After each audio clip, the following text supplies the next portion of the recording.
switch it over to baseball side and former Eagles in professional baseball. Got a number of guys trying to make their way up through the minor league system. Sam Howard, the highest in AAA for Detroit and the Toledo Mud Hens. He was claimed off waivers back in the middle of May by the Tigers and was assigned to the AAA club, but since he's made his way to Toledo, 1-1 with a 3.63 ERA in 20 appearances, 23 strikeouts, just 10 walks, and about 17 innings of work, just over 17 innings of work. And he's somebody that over the last couple of years was with the Pittsburgh Pirates organization, bounced up and down between the big leagues and AAA, but he is somebody that I wouldn't be surprised if you see in Detroit before too long. He got offset earlier this year because of a knee injury. He only made 3 appearances with Pittsburgh before he was DFA'd, and at least with Detroit/Toledo, he is you could almost equate it to a taxi guy like you would see in spring training, somebody that's on the cusp because of all the experience that he has as the Tigers trying to find a way to improve. I know it's been a couple of tough years for them, but you can never have too many relievers, and especially you can never have too many lefties. Yeah. Chase Cohen made his way up to Double-A for the Oakland Athletics in the Midland Rockhounds. 3-3 with a 3.21 ERA in 31 appearances. Did make one start. Midland was kind of tinkering with the openers type deal. It wasn't like he was going to go 6 innings. Has recorded 4 saves for Midland this year, 42 innings of work, 52 strikeouts, and 22 walks. Go back to when we had John Cohen down here for one of the last regular season series, and he was showing us a video of, has really simplified the delivery, but oh, by the way, he's still throwing almost 100 miles an hour. And over the last, just say 2 months, 4 earned runs in 22 innings. That'll work. So for somebody that's already proved themselves to a degree in Double-A, and we'll talk about this with another reliever in just a moment, you have to wonder if he maybe isn't in line for a promotion at some point the rest of this year. Yeah, and tail end of last year, kind of the beginning of this year, was fighting through an injury, but it really seems like he is about as healthy as he's been in a while. Yeah. And being able to do what he did, wouldn't be surprised to see him up in AAA before too long, and John Cohen will be making a trip out to somewhere else. Oh, he'll be there anyway. Oh, there's no doubt. He may be there before Chase is. Another guy in Double-A for former Georgia Southern Eagle, Nick Jones, bones with the Rocket City Trash Pandas. In Alabama. Fantastic. Double-A for the Los Angeles Angels of Anaheim. 1-0 record with a 3 ERA since he made the move up to Double-A. 19 appearances, is 1-for-1 in save opportunities, 21 innings of work, 30 strikeouts to 17 walks, and has really cut down on the walks the last couple of outings. And he's somebody you and I were talking about before we went on. He's somebody that you're probably going to see making the transition up another level for Los Angeles in the next little bit, because he's been heavily used the last couple of weeks. There was a stretch where he was only throwing once a week, almost like a starter in the way that minor league schedules are now. Everybody gets every Monday off. So if you're a starter, you're probably throwing the same day every week unless you have some funky rotation going on with your system. But he's thrown 3 times in the last 5 days. That's very atypical for the current state of minor league baseball now. But you mentioned he's really cut down on the walks. He hasn't issued a single one over the last 7 innings.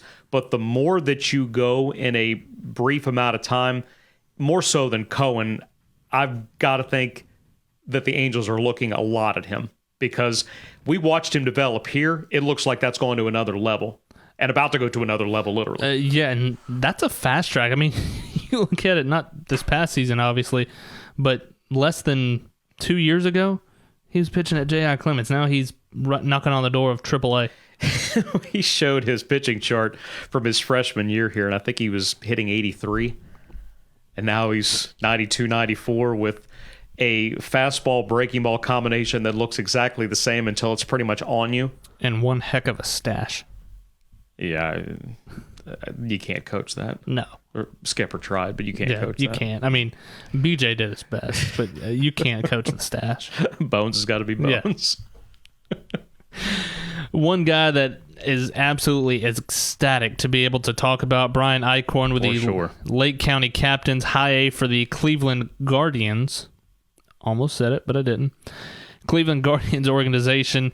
And he's somebody that we talked about a couple of weeks ago. Started his rehab assignment after missing the previous 2 years because of injury.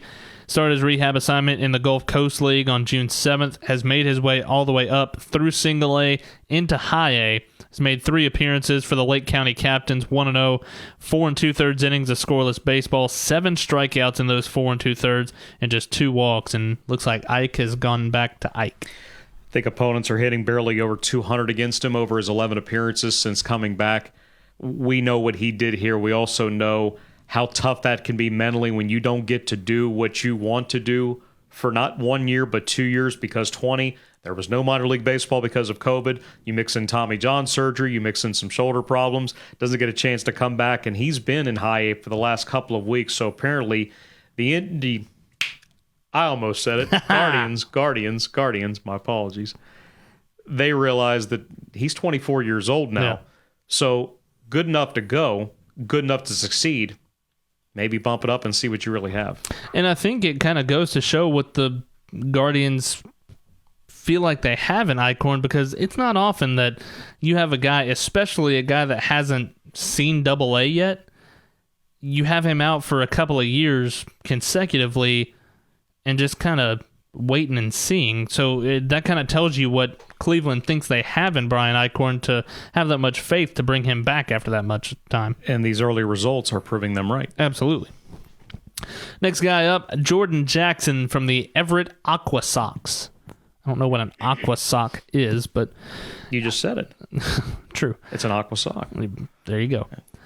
Is it like a waterbed but a sock? Or is it aqua the color? Yeah, I think the color. Okay, we're going to go with that. I mean, you could put your socks on a waterbed if you want to. Or put your socks while you're on a waterbed. That's tough, though. That is. Seems like a bad idea. Yeah. But the Everett Aqua Sox, High A affiliate of the Seattle Mariners, moved up to High A from Modesto on July 26th. Has made 2 appearances, 10 1/3 innings of work, 7 strikeouts, and 3 walks for Jordan Jackson. He's had the heaviest workload of any Georgia Southern pitcher in pro ball. He's made 19 appearances. He's almost up to 90 innings on the year, but he's really pitched well lately. Just 4 earned over his last 4 starts, 1.71 ERA over 21 innings. I don't know that they'd be looking to bump him to Double A as quickly as they have with a couple of others that we've already talked about, but after a rough patch there, he's been really good for about a month now. Next one up, part of the High A affiliate of the Chicago White Sox, Joe Najas with the South Bend Cubs. 3-2 record, of 4.61 ERA. Has made 16 appearances, 4 starts on the year for South Bend, 57 strikeouts, just 33 walks, and just over 66 innings of work.